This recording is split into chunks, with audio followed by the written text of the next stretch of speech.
John Titor, the man from the year 2036.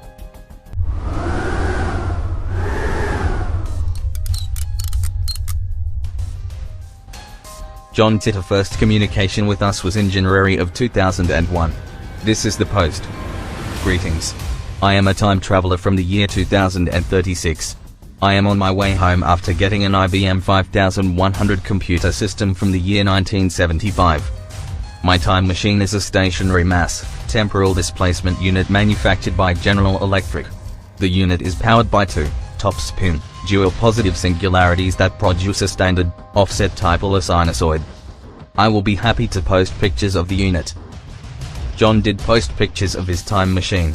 Several in fact. Over the 4 months that John posted online, he even described the mechanics of time travel. I won't go into the nitty-gritty details here, I will leave a link in the description though. Many predictions John made have come true and others not so much. John explains this.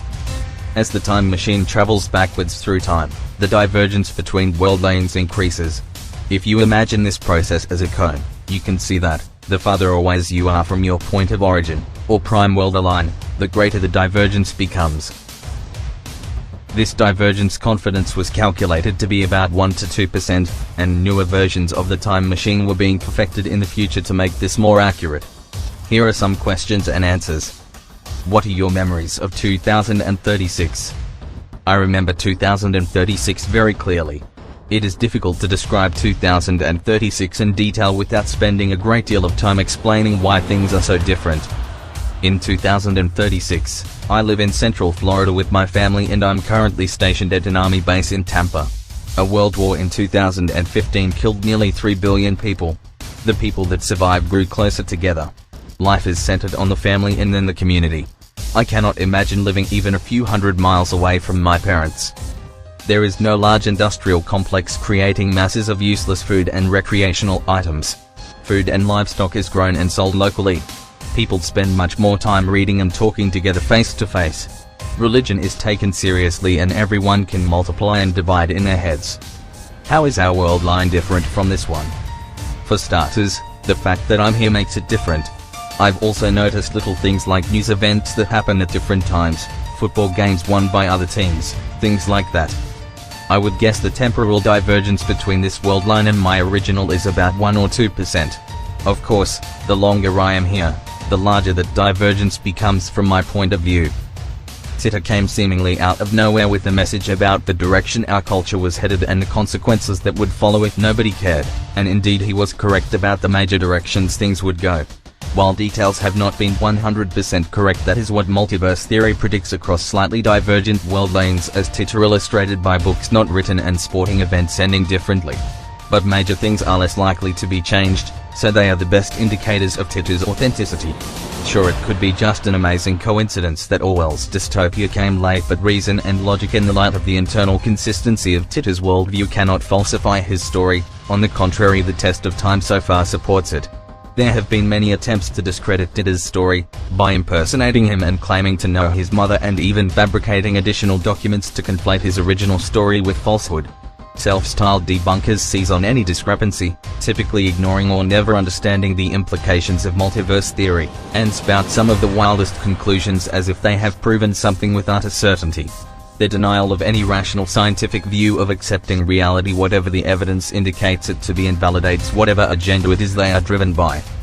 We all know that the world we live in now is not the one that Titor described growing up in, although it seems it easily could have been if things had gone a little bit differently.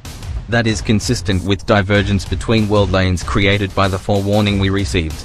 Millions of people learned about Titor's story and watched it begin to play out, at least, waiting for the other shoe of full-blown civil war to drop. That had to have an effect. If Titor's worldview is correct, enough of us cared to change the world align, so we may have exceeded Titor's opinion of us after all. Time will tell, but we are not out of the woods yet. I like to think that the people of Titor's world line that he judged so harshly did not have the benefit of the warning he gave us, and their normal human tendencies to place trust in their leaders might account for a lot of the apathy that let things get much worse for them. We on the other hand know better by benefit of being warned.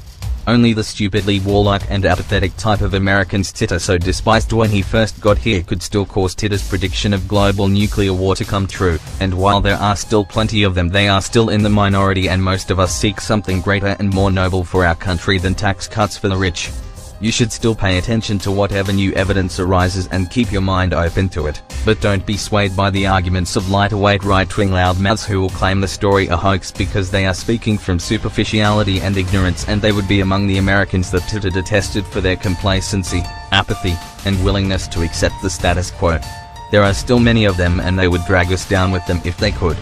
But we are better than that. America is better than that. We are not driven toward nuclear war like so many lemmings headed toward a cliff, so long as we remain aware that we create the world we live in. That we have the ability to guide the outcome of our world line among the many possibilities in the multiverse explains how we can have free will, and is perhaps the most important message Titor gave us.